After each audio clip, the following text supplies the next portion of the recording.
Danielle Desclercs-du-Lac, déléguée nationale de la Fédération SOS Hépatite. Je dois présenter tout à l'heure une intervention sur le dossier médical partagé. Alors bien sûr, depuis ce matin, nous parlons des hépatites, de leur dépistage, de leur traitement, de leur suivi. Mais on voit bien qu'aujourd'hui, à part le dossier que le médecin peut détenir, si le patient a besoin d'aller voir un autre spécialiste ou doit entrer à l'hôpital, toutes les relations entre ville et hôpital, eh bien chacun a son dossier dans son coin. Or ce dossier médical partagé qui était déjà voulu depuis la loi de l'assurance maladie du 13 août 2004 a été mis en place, mais ça n'a pas marché. Or, dans la nouvelle loi de santé de 2016, on a redemandé de faire un dossier médical partagé pour que justement, entre les différents, c'est si vous voulez, le dossier médical numérique d'un patient.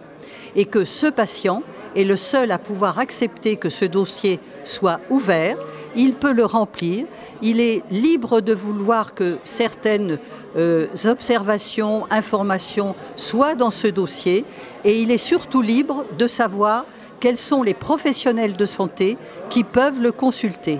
Il peut le fermer à tout moment, mais vous voyez bien l'intérêt de ce dossier et que nous, en tant qu'association de patients, on milite absolument pour que les patients acceptent d'ouvrir ce dossier médical partagé.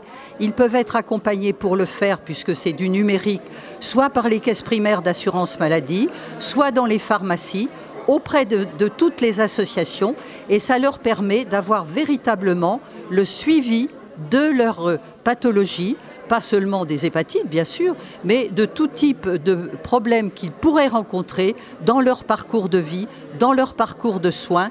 Et cela est fondamental pour un meilleur suivi entre la ville et l'hôpital. Quelqu'un qui rentre à l'hôpital, immédiatement le professionnel de santé hospitalier qui le prend en charge a accès à ce dossier médical, sait quelles sont les pathologies qu'il a, les allergies, etc., etc. Et ça veut dire que ça permet que le patient n'ait pas de perte de chance pour être pris en charge dans les meilleures conditions.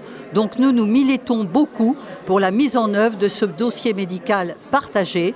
Cela commence, mais nous avons aussi une action auprès des médecins parce qu'ils n'ont pas toujours les outils numériques pour le remplir et nous sommes un levier aussi pour leur montrer que c'est une chance pour le patient et qu'ils doivent être près de nous pour le faire.